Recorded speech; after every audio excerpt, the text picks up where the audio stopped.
संसार में जितना भी सुख है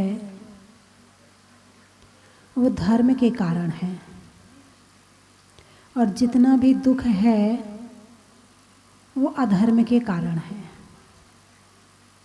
आप लोग इस बात को मानते हो? अरे बोलिए ना।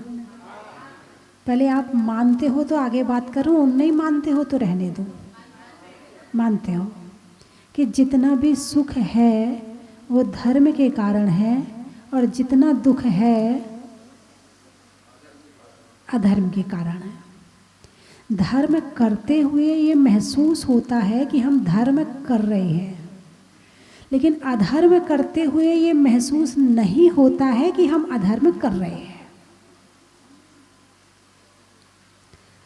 जिन चीज़ों की आदत होती है वो चीज़ महसूस नहीं होती है, और जिन चीज़ों की आदत नहीं होती है वो चीज़ महसूस होती है।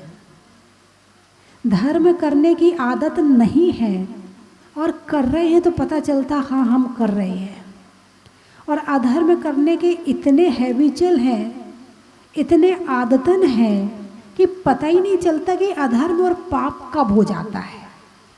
सपने में भी हो जाता है, सपने में धर्म हो ना हो अधर्म बड़ी अच्छी तरह से हो जाता है। बोलिए होता है कि नहीं होता है? आप जितने लोग बैठे हैं कम से कम इतना तो जानते होंगे कि धर्म क्या है और अधर्म क्या है। पहले थोड़ा सा उसके टेस्ट ले लूँ। क्रोध करना धर्म है कि अधर्म? अच्छा। अभिमान करना, मायाचारी करना, लोभ करना, हिंसा करना, झूठ बोलना, चोरी, कुशील, परिग्रह, राग, द्वेष, मोह, 24 घंटे में से इसके अलावा आप करते क्या हो?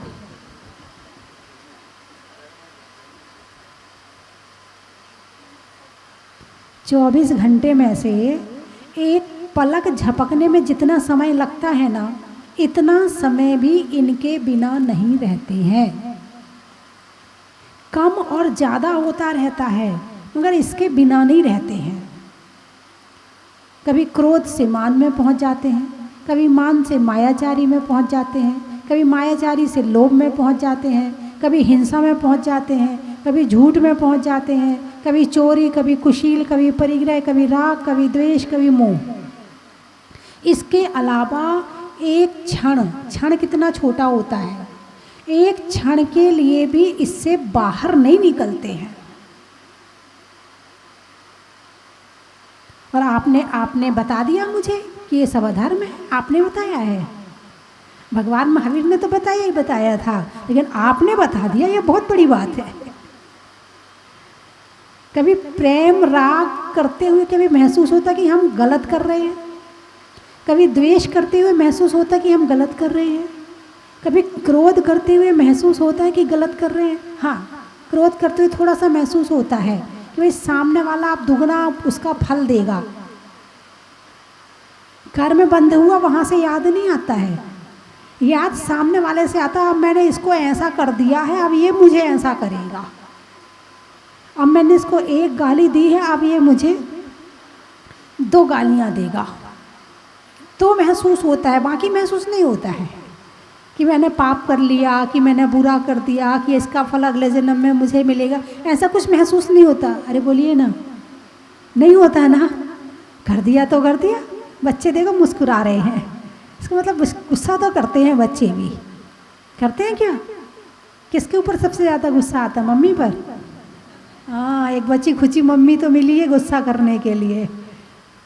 जो प्यार करता है ना उसके ऊपर गुस्सा किया जाता है, और जो डांटता है ना उसके ऊपर गुस्सा नहीं किया जाता है, उससे तो डर के रहा जाता है। बंधुओं, चर्चा रिद्धियों की चल रही थी कि हमारे मुनिराज सब कुछ त्याग करके जंगल में चले जाते हैं। वहाँ पर त्याग, तपस्या और ध्यान करते हैं। क्या करते हैं?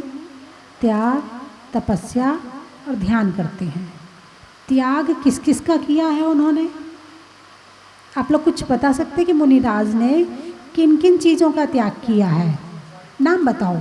मकान, दुकान, जायदाद, परिवार, समाज,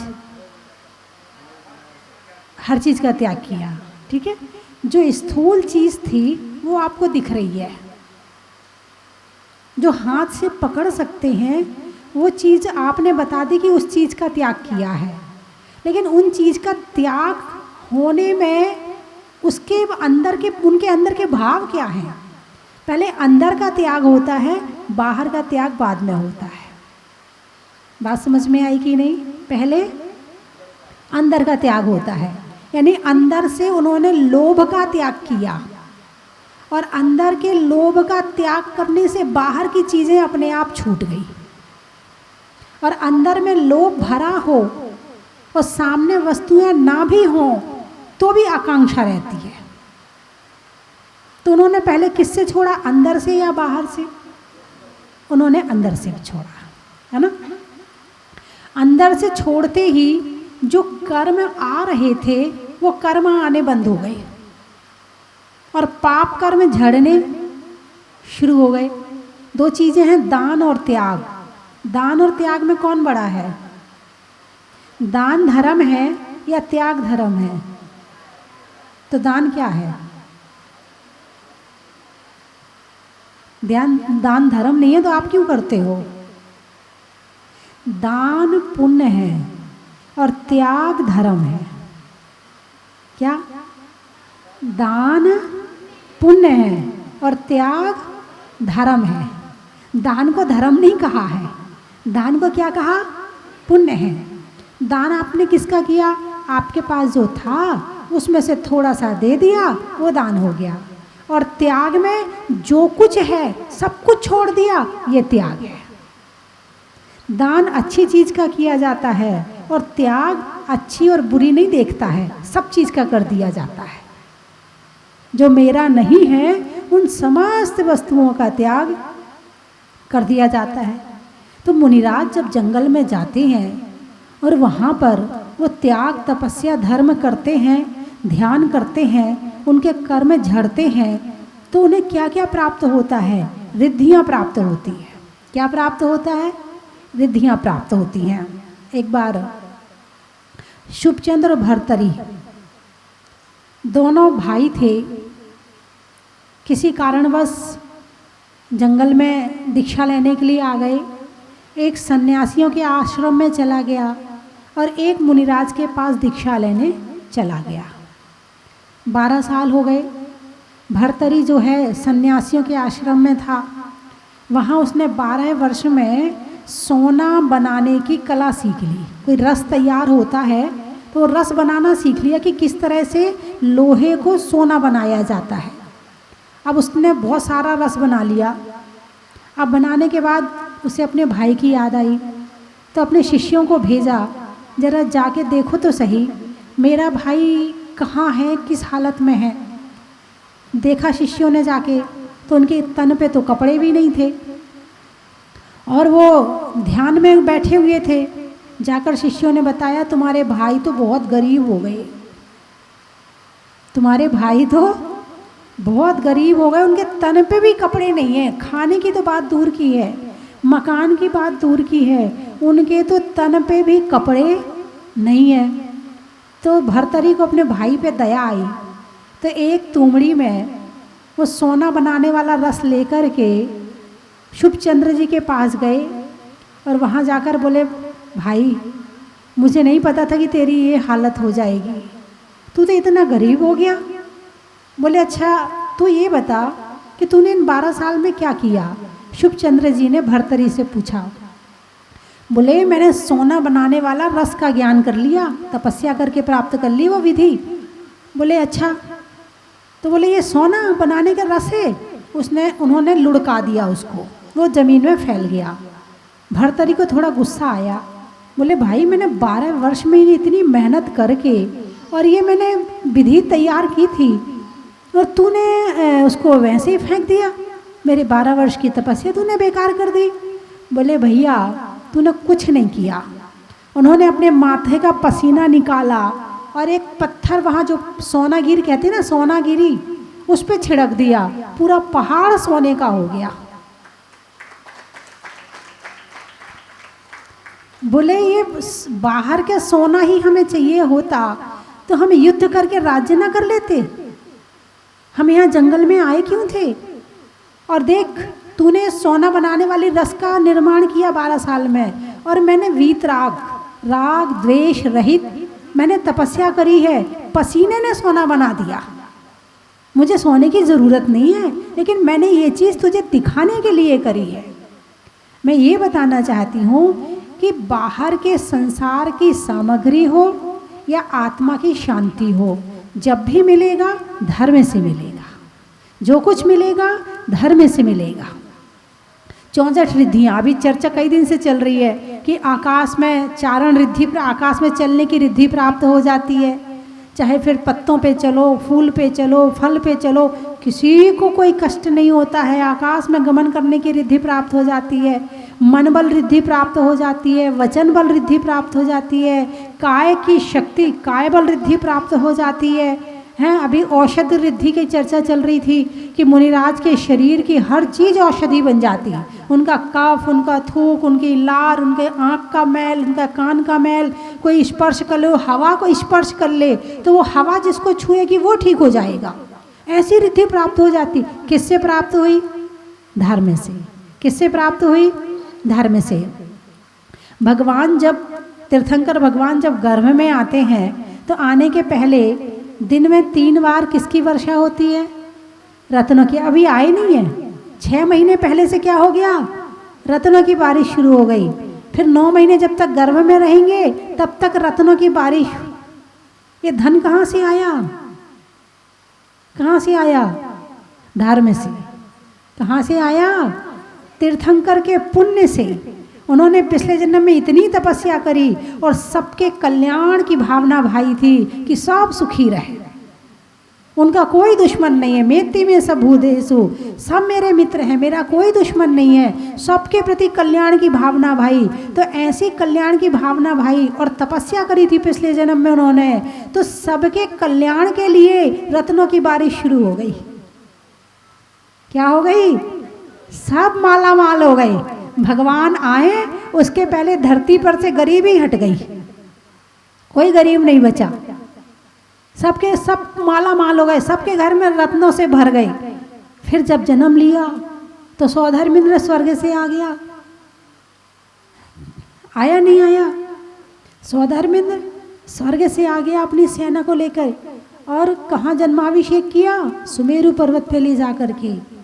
किससे, किसके कारण हुआ ये अभिषेक? धर्म के कारण। किसके कारण हुआ? धर्म के कारण। और उनके भोजन सामग्री और उनका जो कुछ भी वस्त्र आदि है सब स्वर्ग से आते हैं। किस कारण से? धर्म के कारण। सौधर्मेंद्र सेवा क्यों करता है? धर्म के कारण से। नहीं तो कौन किसको पूछ रहा है? कौन किसको पूछता है? बनी पर देखिए लाखों निसार होते हैं और बनी बिगड़ती है तो दुश्मन 1000 होते हैं। जब तक तुम्हारे पास सब कुछ होता है तो सब तुमसे हाथ मिलाना चाहते हैं, जयजनंद करना चाहते हैं, और मामला गड़बड़ हो जाए तो कन्नी काट के निकल जाते हैं। अरे अभी हाल उससे आंख मिलाएंगे, जयजन करेंगे, अभी उधारी मांग ले तो अभी उसको जरा घाटा पड़ गया, वो उसको देना तो है नहीं क्योंकि वापस मिलने के चांस तो है नहीं। और जिसके पास पैसा है, जिसके पास धन है, भाई साहब कोई ज़रूरत हो तो बताना। बोले ऐसा करते नहीं करते हैं। किसको बोलते हो ज़रूरत हो तो बताना? जिसके पास पैसा है। और जिसके पास नहीं है, भाई वो है नहीं अभी, भाई अभी माँ ने मना कर दिया, अभी पत्नी ने मना कर दिया, अभी बात भी नहीं हुई पत्नी से, और पत्नी ने मना कर दिया, माँ ने मना कर दिया। सब धर्म का खेल है। किसका है? जो कुछ मिलेगा धर्म से मिलेगा। जितना सुख, चाहे संसार का, चाहे आत्मा का, चाहे मोक्ष का, जो कुछ मिलेगा धर्म से ही मिलेगा। इसमें ही लगाओ। यदि नहीं मिल रहा है, कहीं गड़बड़ है, तो कहीं ना कहीं हमारे धर्म में कमी है, या हमारा जो पुण्य है, पुण्य कहाँ से आता है? धर्म से आता है, उसमें कमी आई है तो इसलिए गड़बड़ हो गई है। धर्म करना शुरू करो, भाव अच्छे रखो, परिणाम अच्छे रखो। तो जो रिद्धियों की बात चल रही थी कि ऐसी ऐसी रिद्धियां प्राप्त हो जाती। एक रिद्धि होती है अक्षीण महानस रिद्धि। नाम क्या है? अक्षीण महानस रिद्धि। इसमें क्या होता है? ये रिद्धि जिन मुनिराज को प्राप्त हो जाए, उसके घर में जो भोजन बना है, सारा गांव, चक्रवर्ती की सेना भी यदि भोजन कर ले तो वो भोजन खत्म नहीं होता। बात समझ में आई कि नहीं आई? अक्षीण, अक्षीण छीण नहीं होता। क्या है? अक्षीण, छीण नहीं होता। किससे प्राप्त हुई है रिद्धि? तपस्या से। यहाँ तो जितना लाओ कम पड़ते जाता है, जितना सामान आता जाता है उतना कम पड़ते जाता है।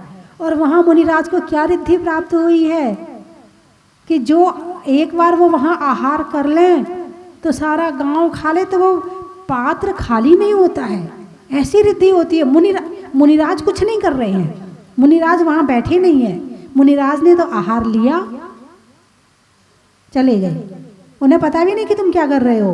लेकिन उनकी रिद्धि के प्रभाव से वो सारा गांव भी खा लेता है तो भी वो भोजन खत्म नहीं होता है। ऐसी रिद्धियां प्रकट हो जाती हैं। एक होती है अक्षीण महालय रिद्धि, है ना? महालय, आलय यानी रुकने का स्थान, आलय यानी रुकने का स्थान। तो उसमें ये होता है कि जहाँ पर मुनिराज बैठे हों और यदि वहाँ 10 बाई 10 का भी कमरा हो तो उस कमरे में यदि 100, 200, 500 आदमी भी बैठ जाएंगे तो जगह खत्म नहीं होएगी। अब 10 बाई 10 के कमरे में कितने लोग बैठ सकते हैं? आपके हिसाब से 15-20, इससे क्या ज़्यादा बैठ पाएंगे। लेकिन उनकी रिद्धि का प्रभाव होता है कि उतनी जगह में यदि 1000 आदमी भी, 2000 भी बिठाना चाहो तो बैठ जाएंगे और किसी को भी कष्ट नहीं होगा। जो हमारे तीर्थंकर प्रभु होते हैं उन्हें 64 रिद्धियां प्राप्त होती हैं।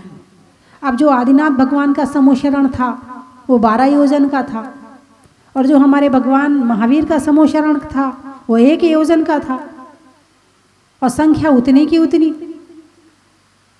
भक्तों की संख्या उतनी की उतनी। तो फिर कैसे संभव हुआ? अक्षीण महालय रिद्धि के द्वारा, यानी कि लाखों करोड़ों अरबों देवी देवता भगवान के समूह शरण में आते हैं। 4 प्रकार के देव, 4 प्रकार की देवियां, 12 कोठे होते हैं ना समूह शरण में। कौन कौन बैठता है? पहले कोठे में मुनिराज, दूसरे कोठे में आरिका और श्राविका, और 4 में फिर देव, 4 में देवियां। कितने कोठे हो गए? 8 और 2 10, और 11वें कोठे में श्रावक, और 12वें कोठे में पशु, त्रयंच पक्षी, उसमें बैठते हैं। और एक एक कोठे में लाखों लाखों करोड़ों करोड़ों लोग बैठ जाते हैं और जगह कम नहीं पड़ती है। किस कारण से? अक्षीण महालय रिद्धि के कारण से। ये भगवान का प्रभाव होता है कि वो जहाँ बैठे हैं वहाँ किसी चीज़ की कमी होने वाली नहीं है। यहाँ पर आम कब आता है?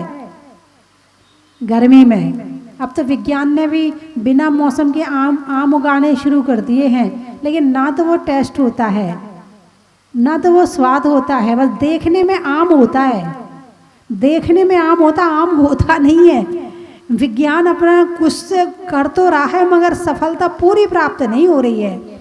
और भगवान जहाँ जाते हैं वहाँ पर आसपास में कई कोसों तक हैं, वहाँ पर 6 ऋतुओं के फल फूल अपने आप आ जाते हैं। भगवान का प्रभाव देखिए। भगवान ने क्या किया है? धर्म किया है। भगवान ने क्या किया? त्याग किया है, तपस्या की है, ध्यान किया है, कर्मों का नाश किया है, और उनकी इतनी ऊर्जा निकलती है, शरीर से इतनी ऊर्जा निकलती है, ऐसी फैलती है उनकी ऊर्जा कि वृक्षों को भी प्रभावित करती है, हवाओं को भी प्रभावित करती है, धरती को भी प्रभावित करती है, और लोगों को भी प्रभावित करती है। यह है धर्म का फल। अभी साक्षात तीर्थंकर के दर्शन नहीं है, मगर मंदिर में बैठे जो भगवान हैं, आपको मंदिर में घुसने में कुछ महसूस होता कि नहीं होता? अरे बोलिए ना। आप घर से, संसार से निकल के जब मंदिर जाते हो, आप यहाँ जहाजपुर आए, तो घुसते ही आपको कुछ महसूस हुआ? शांति महसूस हुई कि नहीं हुई?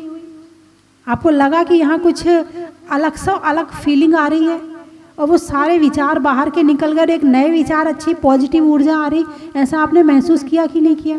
जब इस मंदिर की इतनी ऊर्जा है, तो जब साक्षात भगवान होते होंगे तब क्या होता होगा? आप विचार करो। तो ये किसका प्रभाव है? धर्म का प्रभाव है। किसका प्रभाव है?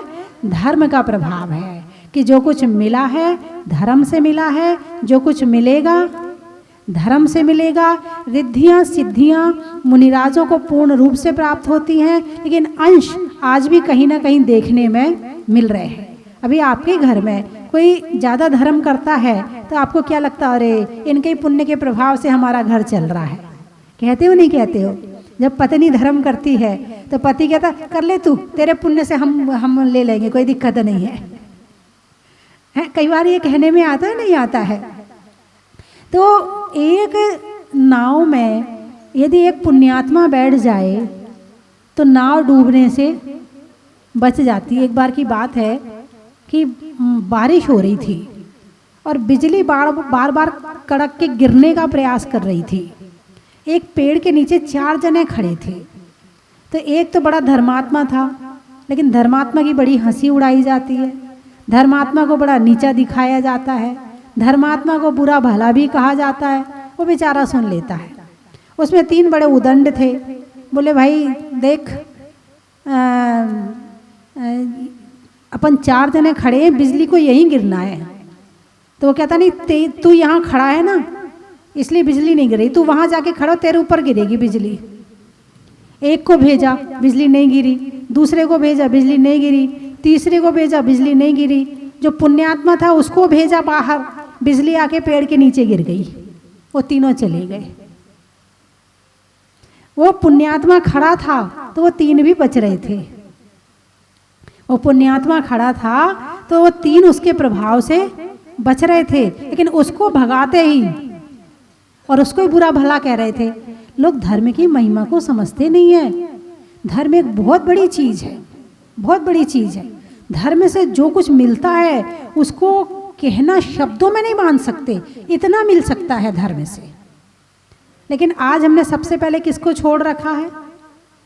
अरे बोलिए ना।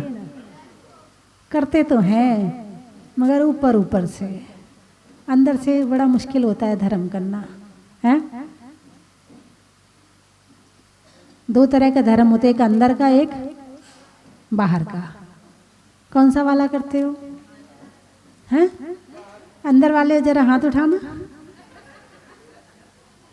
हाँ, सोच के हाथ उठाना। अगला प्रश्न दूसरा होगा मेरा फिर।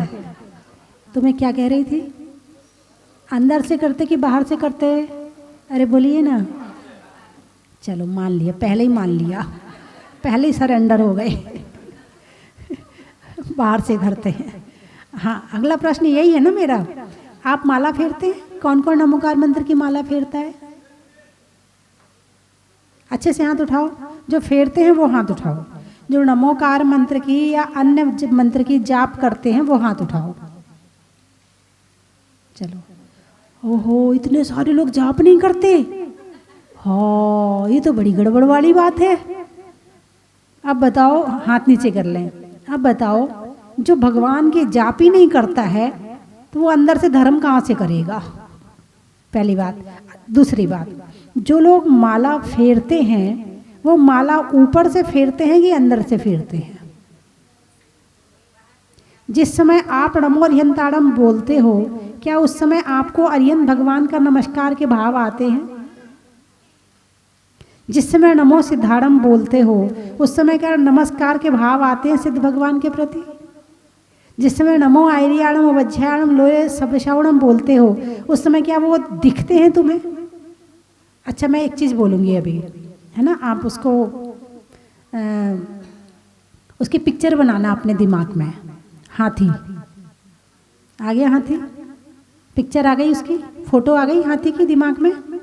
अरे बोलिए ना, आ गई? अच्छा चलिए, घड़ी, अब सबके दिमाग में अलग अलग घड़ी आई होंगी, ठीक है ना?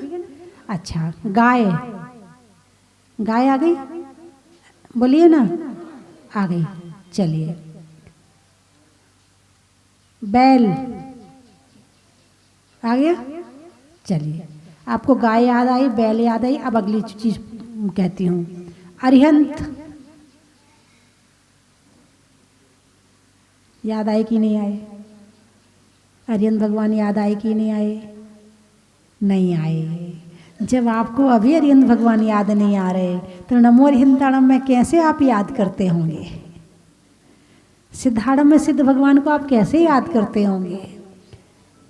जितना अभ्यास गाय को, बैल को, हाथी को आपने जितना याद किया है आत्मा से और मन से, इतना आपने भगवान को याद नहीं किया है। इसलिए जब जाप करने बैठते हो तो आपको भगवान याद नहीं आते। एक औपचारिकता पूरी हो जाती है कि आपने माला फेर ली, बस एक अंदर में भाव है कि हमारा तो नियम है वो पूरा करना है, बस यही है ना। जब जाप करने बैठो तो पूरे अंदर आत्मा के साथ में अरिहंत भगवान, सिद्ध भगवान, आचार्य, उपाध्याय, साधु परमेष्ठी को याद करते हुए और फिर माला फेरो। फिर लोग कहते माता जी माला तो बहुत फेरते हैं, फल नहीं मिलता है। अब बताओ तुमने माला फेरी कहाँ है? अरे बोलिए ना, है माला फेरी कहाँ है? जिसको फिराने बैठे थे वो तो भाग गया था बाजार। जिसको भगवान, अच्छा याद किसको करना है? मुंह को याद करना है या हाथ पांव से याद करना? भगवान को किससे याद करना चाहिए? जुबान से, हाथ पांव से, माला से। मतलब सोने की माला हाथ में है तो माला भगवान को याद करेगी या तुम भगवान को याद करोगे? अरे बोलिए ना। तो तुम याद करने के लिए मन चाहिए। याद करने के लिए क्या चाहिए? मन चाहिए। और मन भाग गया दुनिया भर में, याद तो किया ही नहीं तुमने भगवान को। माला ने याद कर लिया, मुंह ने याद कर लिया, जो तुम थे वो तुम वहां थे ही नहीं। जो तुम हो तुम वहां थे ही नहीं। तुम तो बाजार में घूम रहे थे, तुम तो ग्राहकी निपटा रहे थे, तुम तो अपने घर का काम कर रहे थे, तुम तो अपने बच्चों को याद कर रहे थे, तुम तो अपने पड़ोसन की बुराई करने चले गए थे, तुम तो अपने इधर उधर की बातों में चले गए थे। तुम तो थे ही नहीं वहां पे जिसको भगवान का नाम लेना था। और जब हम भगवान की माला ही नहीं फेर पा रहे हैं तो और धर्म फिर क्या होगा हमारा? फिर हम कहते भगवान हम इतनी माला फेरते हैं, इतना सब कुछ करते हैं, होता तो कुछ है ही नहीं है। अब तार तो जोड़ा नहीं है, करंट कहाँ से आए? और करंट नहीं आएगा तो लाइट कैसे जलेगी? और जब लाइट नहीं जलेगी तो अंधेरा तो रहेगा ही रहेगा। जिस मन को, मन का तार भगवान से जोड़ना था वो जोड़ना तो तुम भूल ही गए। पीले कपड़े पहन लिए, सोने की माला भी ले ली, चांदी के बर्तन में अष्टद्रव्य भी ले ली, सब कुछ कर लिया, लेकिन जिससे तार जोड़ना था बस वो ही तार नहीं जोड़ा। ऐसा है कि नहीं है? अरे बोलिए ना, है ना ऐसा? तो बंधुओं, जब धर्म आत्मा को परमात्मा बना सकता है तो तुम्हें थोड़ा सा धन दे दे, इसमें कोई बड़ी बात नहीं है। धन से धर्म मिलना कोई बड़ी बात नहीं है, कोई बड़ी बात नहीं है। ये तो ऐसे है, धन से, धर्म से धन मांगना ऐसे है जैसे एक राजा के पास में एक आदमी गया। राजा रोज सुबह सुबह उसके पास जो पहला व्यक्ति आता था वो उसे दान करता था, जो मुंह मांगा दान देता था। एक औरत ने कहा, बहुत गरीब थी, बोले देखो हम इतने गरीब हैं कि हमारे घर में सफाई करने के लिए झाड़ू भी नहीं है, हम इतने गरीब हैं, जाओ तुम चले जाओ राजा के पास। वो चला गया, सबसे पहले पहुंच गया, लाइन में लग गया, सबसे पहले उसका ही नंबर आ गया। अब राजा ने कहा मांगो, क्या मांगते हो? तो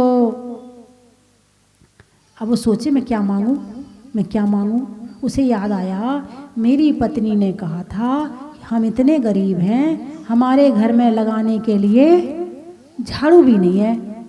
अब वो बोला महाराज बस एक झाड़ू दे दो। क्या दे दो? एक झाड़ू दे दो। अब एक राजा से तुम झाड़ू मांग रहे, वो तो तुम्हारी पूरी गरीबी मिटा सकता है। ऐसे ही धर्म करने से धन मांग लेते हो, बहुत छोटी चीज है। अरे धर्म तो वो चीज है कि तुम्हारे आत्मा को अनंत सुखी बना दे, परमात्मा बना दे। तुम तो धर्म करते चले जाओ, करते चले जाओ, ये चीजें तो पीछे पीछे चली जाएंगी। अब जैसे तीर्थंकर भगवान है, लक्ष्मी उनके पीछे पीछे भागती है, वो छोड़ते हैं और वो पीछे से आती है। जब आए नहीं भगवान, पहले धरती पे आ गई लक्ष्मी, फिर दीक्षा लेने के बाद छोड़ के चले गए, फिर केवल ज्ञान हो गया तो समोशरण के रूप में लक्ष्मी आ गई, सोने का सिंहासन आ गया, कमल आ गया सोने का, बैठे नहीं फिर भी पीछे पीछे भागती रही लक्ष्मी, और भगवान उसको छोड़ छोड़ के भागते रहे। तो लक्ष्मी तो धर्म के पीछे आती है। आपका क्या काम है? धर्म करना। आपका क्या काम है? धर्म करना। देखो आप भी आ गए ना, सब आते आते आते पूरी सारे आ गए, जितने वहां थे सब आ गए। तो बंधुओं ये सब किसका प्रभाव है? धर्म का प्रभाव है।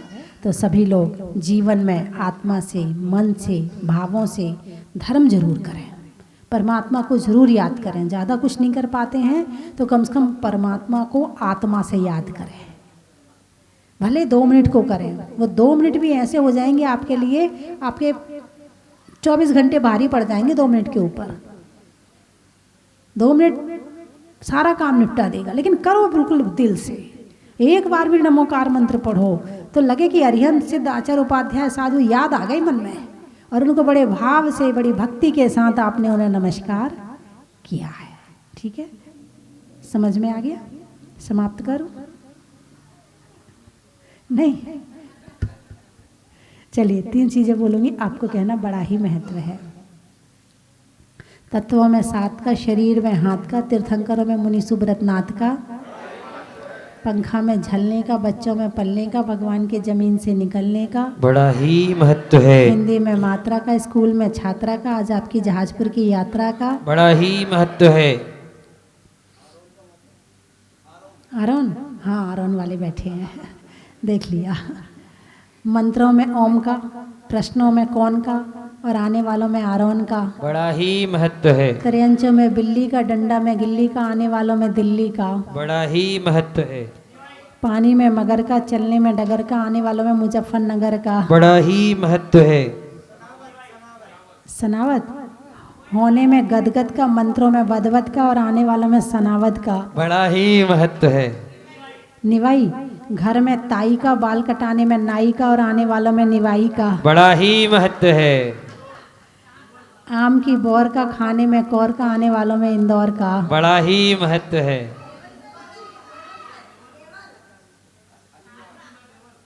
लेबल देवल, देवल, अच्छा तुम्हारी टीवी में केवल का, शरीर में बल का, और आने वालों में देवल का बड़ा ही महत्व है। हिंगोली, जोर से बोलो। हिंगोली महाराष्ट्र, अच्छा। दवाई की गोली का, कोयल की मीठी बोली का, और आने वालों में महाराष्ट्र हिंगोली का बड़ा ही महत्व है। मुंगावली, मुंगावली ना, अच्छा। तपस्या में बाहुबली का, फूल में कली का, और आने वालों में मुंगावली का बड़ा ही महत्व है। शाहदरा रंगों में हरा का, भोजन में बरा का, और आने वालों में शाहदरा का बड़ा ही महत्व है। जोर से बोलो। करमपुरी महाराष्ट्र में है।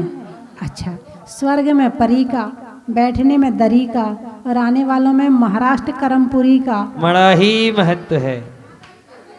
माता जी खनिया धाना, रिश्तों में नाना का, और पुर्जों में पाना का, और आने वालों में खनिया दाना का बड़ा ही महत्व है। केसरिया जी। अच्छा, रोटी में घी का, बोलने में जी का, और आने वालों में केसरिया जी का बड़ा ही महत्व है। केकड़ी, हाथ में घड़ी का, बूढ़ों में छड़ी का, और आने वालों में केकड़ी का बड़ा ही महत्व है। पिड़ावा।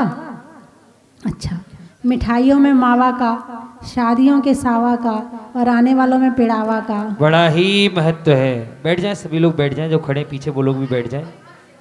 कुर्सियां खाली, कुर्सियों पे बैठ जाएं। बसमत, लिखने में खत का, मकान की छत का, और आने वालों में बसमत का बड़ा ही महत्व है। जिंतूर, जिंतूर से आए आप हैं?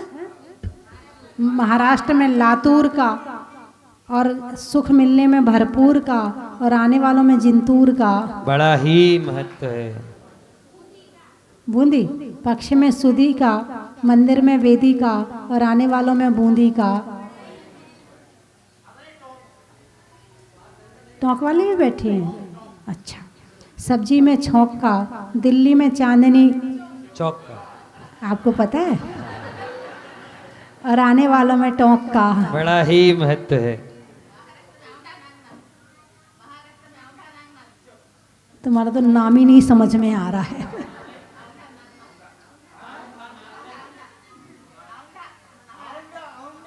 औंडा, नानद, औंडा नानद, पहले मुझे ही सोचना पड़ेगा। हाँ, होने में गदगद का, और खेत में खाद का, और आने वाले में नाउंडा औंठा नानद का औंठा नानद का बड़ा ही महत्व है। भवानी मंडी, ट्रेन को दिखाने में झंडी का, और झंडी में डंडी का, और आने वालों में भवानी मंडी का बड़ा ही महत्व है। ये सारे चाय पानी करके आ रहे हैं। हाँ, इसलिए शांति से बैठ गए आके, नहीं तो वहाँ से भागते जल्दी, पहले चाय। चलिए, हो गए सारे।